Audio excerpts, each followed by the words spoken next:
भारत जल्द ही इतिहास रचने वाला है। पिछली बार असफल हुए चंद्रयान 2 से सीख लेकर भारत ने बनाया है पहले से ज्यादा बेहतरीन स्पेसक्राफ्ट, जो चंद्रयान 3 मिशन के तहत चांद को अपनी मुट्ठी में कर लेगा। जी हां दोस्तों, 14 जुलाई 2023 के दिन दोपहर 2:35 के वक्त चंद्रयान 3 चंद्रमा के लिए रवाना हो गया है। और इस बार का चंद्रयान मिशन पूरी दुनिया को यह दिखाने के लिए तैयार है कि भारत स्पेस रिसर्च की फील्ड में भी पूरी दुनिया से आगे है।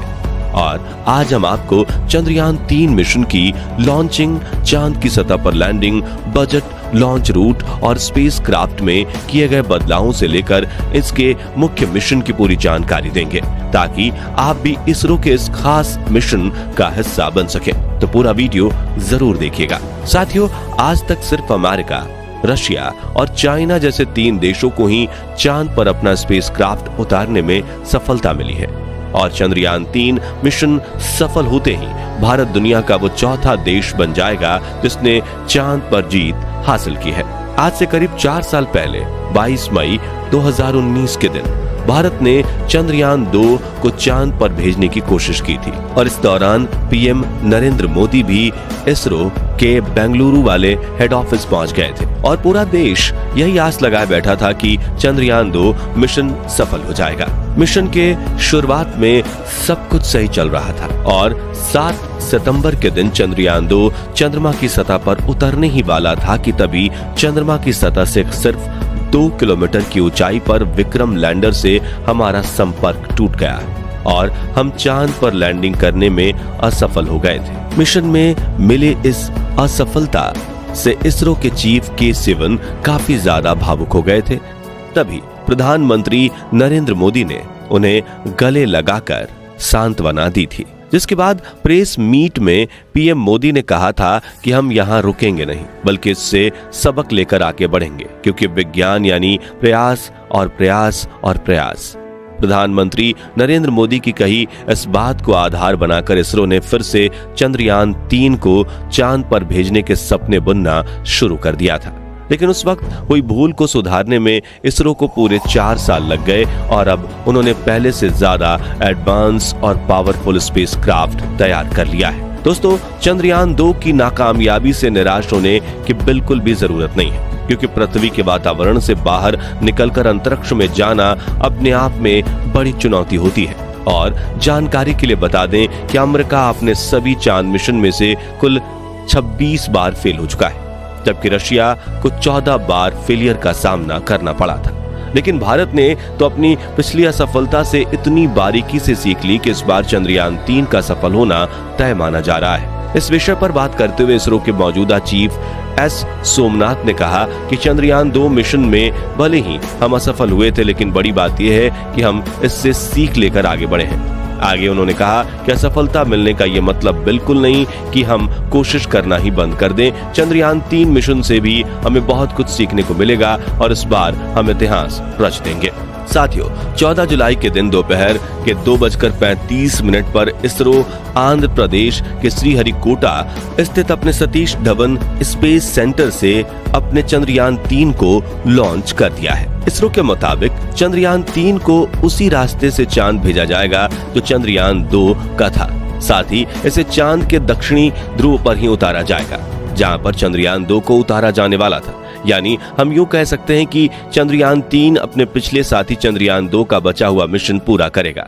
हालांकि दोस्तों, चंद्रयान 3 में कई बदलाव किए गए हैं, जैसे कि इस बार स्पेसक्राफ्ट में कोई ऑर्बिटर नहीं है, बल्कि इस वक्त हम एक प्रोपल्शन मॉड्यूल का इस्तेमाल कर रहे हैं, जो चंद्रयान 3 के लैंडर और रोवर को चांद के ऑर्बिट तक ले जाएगा, जहां इसे चंद्रयान 2 के उस ऑर्बिटर से कनेक्ट किया जाएगा जो पिछले 4 सालों से चांद के चक्कर काट रहा है।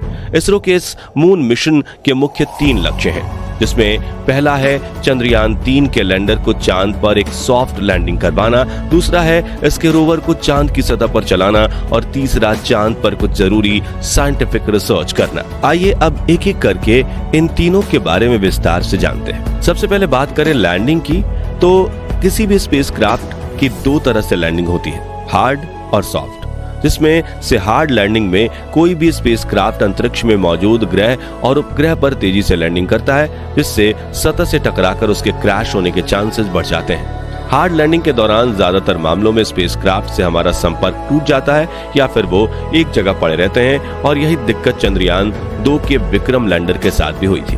अब कोई भी स्पेस एजेंसी अपने स्पेसक्राफ्ट की हार्ड लैंडिंग नहीं करवाना चाहती, लेकिन कई बार तकनीकी दिक्कतों की वजह से ऐसी लैंडिंग हो जाती है और ज्यादातर मामलों में मिशन फेल हो जाता है। दूसरी तरफ सॉफ्ट लैंडिंग में कोई भी स्पेसक्राफ्ट ग्रह और उपग्रह पर बिल्कुल धीरे धीरे उतरता है, जिससे उसके डैमेज होने के चांसेस कम हो जाते हैं। और चंद्रयान 3 के लैंडर विक्रम को भी इस बार सॉफ्ट लैंडिंग के लिए तैयार किया गया है, जिससे इसके पार्ट्स डैमेज नहीं होंगे और ये अपना मिशन पूरा करके फिर से उड़ान भरकर ऑर्बिटर से आकर जुड़ जाएगा। दूसरे लक्ष्य यानी कि रोवर को चांद की सतह पर चलाने की बात करें तो इसके रोवर का नाम प्रज्ञान रखा गया है, जिसे लैंडिंग के बाद चांद की सतह पर उतार दिया जाएगा। इस रोवर में कई सारे नेविगेशन कैमरा, एनर्जी के लिए सोलर पैनल और कम्युनिकेशन के लिए एंटेना लगाए गए हैं और इसका वजन करीब 27 किलोग्राम है।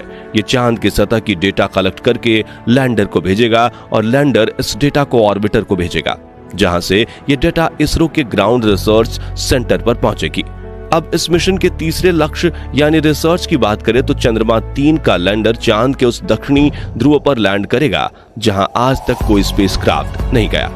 यहाँ पर लैंडर और रोवर मिलकर चांद के तापमान की जांच करेंगे, चांद पर होने वाली भूकंपीय घटनाओं की जांच करेंगे, साथ ही ये चांद के वातावरण में गैस और प्लाज्मा की जांच भी करेंगे।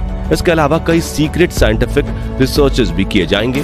कुल मिलाकर इस मिशन से इसरो चांद की वो डेटा कलेक्ट करेगा जो चांद पर मानव बस्ती बसाने की कोशिश को एक और कदम आगे ले जाए। साथियों, चंद्रयान 3 का लैंडर चांद पर 1 लूनर दिन तक रहेगा, जो कि धरती पर 14 दिनों के बराबर होता है, जिसके बाद ये फिर से उड़ान भरकर ऑर्बिटर के पास आ जाएगा। इस मिशन का बजट 615 करोड़ बताया जा रहा है। पहली बार सुनने में तो ये बजट आपको ज्यादा लग सकता है, लेकिन बता दें कि ये बजट पिछले दिनों रिलीज हुई फिल्म आदि पुरुष के 700 करोड़ के बजट से भी कम है। और इतने कम बजट में चांद पर जाकर इतने बड़े मिशन को अंजाम देना वाकई में काबिले तारीफ होगा। बता दें कि चंद्रयान 3 स्पेसक्राफ्ट का कुल वजन 3900 किलोग्राम है, जिसमें से प्रपल्शन मॉड्यूल 2148 किलोग्राम और लैंडर मॉड्यूल 1752 किलोग्राम है। आइए दोस्तों, अब जानते हैं कि चंद्रयान 3 धरती से लेकर चांद का सफर कैसे पूरा करेगा।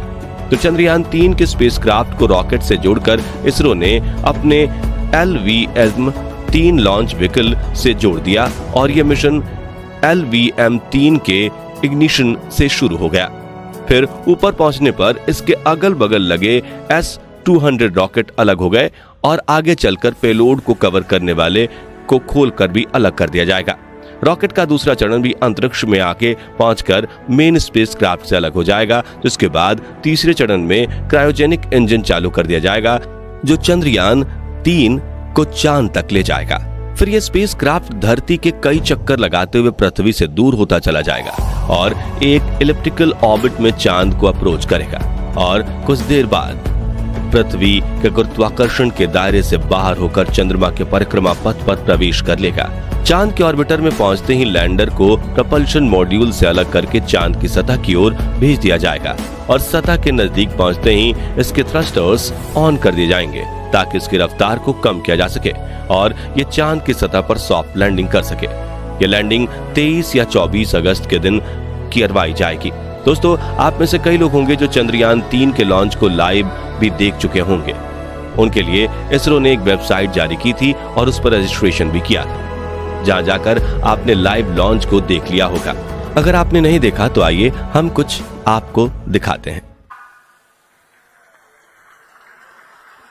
Lift off normal. Here we have of LVM-3M4 rocket carrying India's prestigious Chandrayaan 3 space. तो दोस्तों, अगर आप भी हमारी तरह यही चाहते हैं कि चंद्रयान 3 मिशन में भारत को अपार सफलता प्राप्त हो, तो कमेंट बॉक्स में इसरो को अपनी दुआएं जरूर देना। साथ ही वीडियो पसंद आए तो इसे लाइक और शेयर जरूर कीजिएगा और इस मिशन से जुड़ी पल पल की जानकारी पाते रहने के लिए हमारे चैनल को सब्सक्राइब करके पास वाली घंटी जरूर